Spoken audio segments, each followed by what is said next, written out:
Alors bonjour la famille, j'espère que vous portez bien. Alors de mon côté, je me porte super bien. La famille, nous allons écouter ici le candidat Cabral Libi par rapport à son discours où il s'adressait à la jeunesse camerounaise. Donc, je vous prie ici de partager la vidéo, liker, abonnez-vous à la page pour ne pas rater les prochaines vidéos.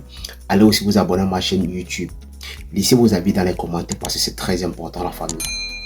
Je vous prie ici d'écouter le discours de Cabral Libi.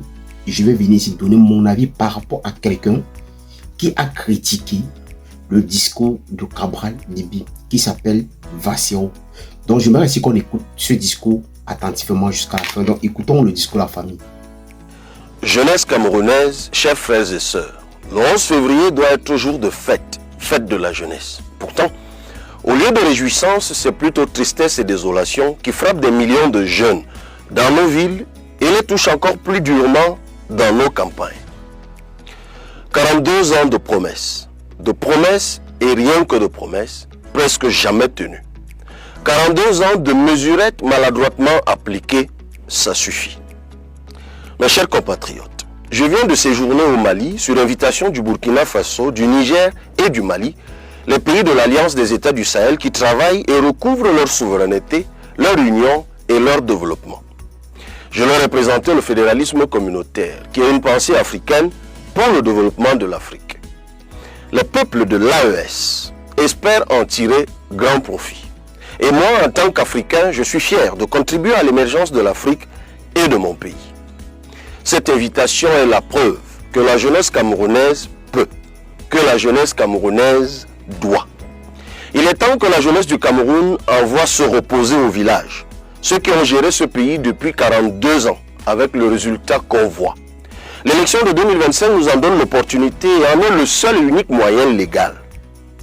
Même si le bilan de 42 ans de gestion avec la complicité de plusieurs qui se présentent aujourd'hui en sauveurs mérite une sanction sévère, la jeunesse doit être sans la haine et rester plus que jamais solidaire et défendre jusqu'au bout nos intérêts. Sans opposer les générations, parce que nous avons besoin de nos aînés à nos côtés. Une personne âgée de 70, 80 ou 90 ans ne saura et ne pourra jamais défendre les jeunes comme un jeune. Nos adversaires, directement ou via leur brigade sur Internet, multiplient de manière plus ou moins grossière des mensonges pour nous discréditer, en me faisant passer pour une fabrication du pouvoir ou pour un affamé, puisque leur principale stratégie a toujours été d'affamer les populations pour mieux les manipuler en leur jetant quelques miettes. Même ceux dans l'opposition qui disent travailler pour le changement, mais qui nous accablent en prétendant qu'un jeune sorti de l'université est un incapable, un inexpérimenté. Ils font semblant d'oublier que tous ont commencé le combat plus jeunes que nous. L'autre partie était dans le régime, ayant profité de leurs jeunes années pour construire des carrières professionnelles à l'ombre d'un pouvoir dont ils se découvrent des adversaires à l'âge de la retraite. Leur stratégie et le contexte de l'époque n'ont pas permis leur victoire. Mais aujourd'hui n'est pas hier. Demain sera meilleur.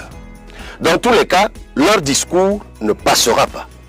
La majorité de la jeunesse consciente qui m'a soutenu dès 2018 sera encore plus déterminée cette année pour faire entendre sa voix, porter des jeunes aux affaires et réussir ensemble. Ce que nous avons vécu ces 42 dernières années ne doit pas être notre avenir et surtout pas celui de nos enfants. Mes chers compatriotes, l'école est abandonnée. Les routes sont détruites. La poubelle est partout. Le chômage augmente chaque jour. Mais on vous annonce le contraire dans des discours qui, au fil des ans, est le même. Alors que l'argent détourné et gaspillé par ces gens est estimé à 69 000 milliards. Il est temps que ça change. Je vous disais il y a un an qu'être jeune aujourd'hui au Cameroun, c'est être confronté à la baisse de la qualité de l'éducation à cause des enseignants démotivés qui crient leur souffrance, des programmes scolaires inachevés, des salles de classe délabrées ou simplement en plein air, comme dans certains villages du nord ou de l'extrême nord, des universités au standing moyenâgeux. Être jeune au Cameroun aujourd'hui, c'est avoir comme travail les petits métiers de l'informel, quel que soit le diplôme et la formation. Les plus chanceux sont conducteurs de moto-taxi. ceux qui tentent le petit commerce sont torturés par les impôts ou traqués par les mairies. Pire, si on vous soupçonne d'être de l'opposition, être jeune au Cameroun aujourd'hui, c'est juste avoir envie de partir. Car même si vous vous donnez à fond, votre effort et votre compétence sont récompensés par l'indifférence et l'iniquité. Être jeune femme au Cameroun aujourd'hui, c'est être exposé au féminicide, aux violences physiques et sexuelles, mais surtout à l'impunité des auteurs. Être jeune au Cameroun aujourd'hui, c'est subir le coût élevé de la vie, l'absence d'électricité et d'eau potable, avoir Internet pourri mais cher. Être jeune au Cameroun aujourd'hui, c'est être privé de voix, de choix, de droits. On vous empêche de vous exprimer, de vous organiser, de vous mobiliser. Le pouvoir intimide, réprime, emprisonne et vous considère comme une menace, un ennemi, un criminel. On vous annonce la carte nationale d'identité à 10 000 francs dans quelques jours, en violation de la loi qui exige d'établir un certificat de nationalité au tribunal et une copie d'acte de naissance à la mairie. Une autre opération pour appauvrir les jeunes Camerounais et enrichir la mafia étrangère de Augentique et leurs complices au prétexte de vous donner la CNI en 48 heures, alors que c'est eux qui ont organisé son indisponibilité. Mes chers jeunes compatriotes, le pays est paralysé. L'immobilisme est total. La réalité est que nous régressons. La situation est tellement bloquée et le pays à l'arrêt que même remanier le gouvernement semble désormais impossible.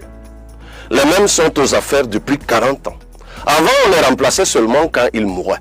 Aujourd'hui, on ne les remplace même plus quand ils sont morts. Les postes restent vacants parce qu'on ne veut rien donner aux jeunes. Mais croyez-moi, avec nous, ça va changer. Nous allons décoloniser l'école, développer l'école inclusive et les enfants en situation de handicap ne paieront rien.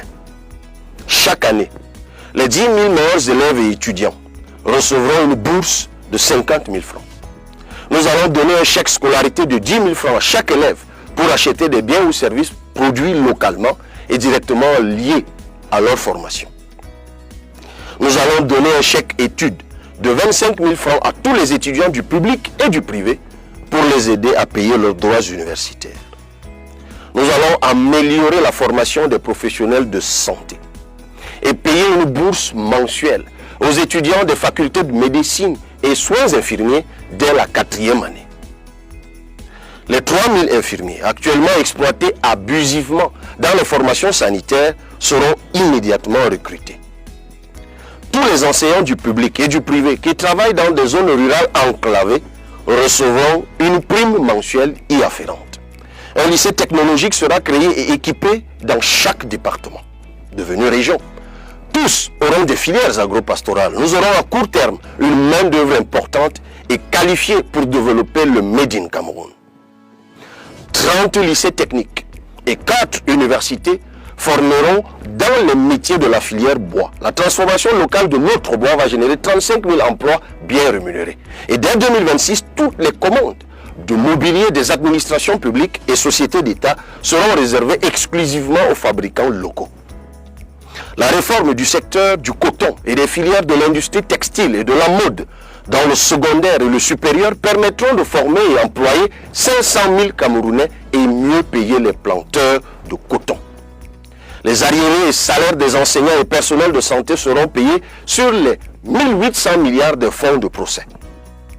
5 milliards seront affectés au Fonds spécial de développement des industries créatives et culturelles.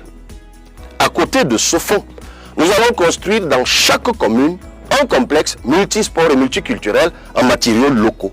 Ils permettront à toutes les disciplines de produire des talents. Une compétition d'innovation digitale permettra à 100 jeunes chaque année de bénéficier d'un financement de 5 millions de francs CFA pour leur start-up. Nous allons installer 60 unités de production de farine à base de patates, igname et manioc la première année et 120 l'année suivante dans les principaux bassins de production pour soutenir l'insertion des jeunes. Les violences faites aux jeunes et aux femmes seront punies avec la plus grande sévérité et de la peine maximale. La police et les services sociaux seront spécialement dotés à cet effet. Nous allons lancer un recrutement spécial sélectif de 200 jeunes informaticiens pour le développement de l'intelligence artificielle dans les services et plus spécifiquement dans le domaine de la santé et de la justice pour accompagner nos médecins et nos magistrats. Leur mission sera de développer en 24 mois une application d'intelligence artificielle permettant d'avoir des diagnostics pointus et des soins plus efficaces en santé et dans le domaine de la justice d'accélérer les procédures et avoir des verdicts et décisions plus justes et plus harmonisées dans un contexte où la population se plaint de plus en plus des actes de ceux-là qui ont pourtant prêté serment. Mon cri est la clameur du peuple et de la jeunesse. Notre silence nous coûtera cher si nous n'exerçons pas notre devoir de citoyen. Si ce pouvoir qui nous a tout pris reste, notre souffrance, notre marginalisation et notre pauvreté vont augmenter sans cesse. Nous devons voter pour le changement. Nous pouvons améliorer nos conditions de vie par le vote. Ne doutez pas de votre pouvoir de changer les choses. Avant de conclure, je vous suggère, jeunes, moins jeunes et aînés, d'unir nos voix pour souhaiter par anticipation joyeux anniversaire au président de la République, le patriarche Paul Biya, qui va fêter son 92e anniversaire. Dans 3 jours, que Dieu continue de lui faire grâce de vie, de santé, mais surtout d'un repos bien mérité au village, afin que nous puissions bénéficier de ses conseils, du fait de sa très longue expérience de plus de 68 ans de service, dont 42 à la tête de l'État. Gars, un jeune sans carte de lecteur est un jeune sans voix. Fais entendre ta voix. Inscris-toi sur les listes électorales. Et le moment est venu. Cabral Libby par rapport à son discours qu'il a donné. Et je sais qu'il y a plusieurs personnes qui ont retenu plusieurs choses dans ce discours. Moi, ce que je vais dire, c'est que, vous savez, tous ces politiciens-là, quand ils veulent monter au pouvoir, ils peuvent vous donner toutes les très belles paroles du monde. Oui.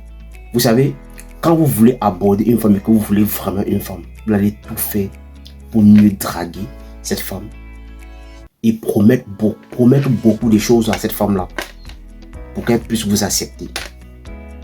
Et c'est ça. Le politicien, c'est comme ça. Il a juste sa langue pour mieux te parler. Et comme les paroles sont toujours sucrées et mielleuses, on ne peut que tomber parfois sur les pièges. Et dès que il a pris le pouvoir, ce qu'il avait dit hier, ce n'est plus ce que on retrouve sur la table. Et c'est ça tous les politiciens. Et quand je finis de dire ça, je vais revenir ici, parler, m'adresser à un grand frère qui s'appelle Vassero. Cher grand frère, moi c'est tout ce que je vais te dire. Arrête parfois de dire n'importe quoi aux gens. Aujourd'hui, tu te permets à contredire, à critiquer le discours de Cabral Libby. Pourquoi? Juste parce que cette personne, lui, Cabral, n'a pas accepté être avec votre politicien qui est votre patron avec qui vous travaillez depuis longtemps, parce qu'il a refusé de marcher avec lui, de s'entendre avec lui. Et aujourd'hui, vous trouvez que non, le discours qu'il a passé n'est pas un discours normal, n'est pas un discours qui mérite vraiment aux jeunes Camerounais. Donc pour vous, c'est que tout ce que vous voulez nous dire et nous exiger à faire, ou peut-être à comprendre, ou peut-être à marcher comme vous voulez, c'est qu'il faut juste que tout ce que vous allez dire, ou peut-être tout ce que Kamto doit faire, nous allons juste accepter. Non. C'est pour ça que je dis toujours que chaque personne est libre de choisir son candidat. Et chaque candidat est libre de critiquer l'autre pour avoir la place qu'il veut. Et c'est ça. Oui. Chaque candidat est libre de dire ce qu'il pense de l'autre, d'avoir une bonne position. C'est comme ça. La vie, c'est ça. Quand tu veux obtenir quelque chose, tu es obligé de dénigrer l'autre.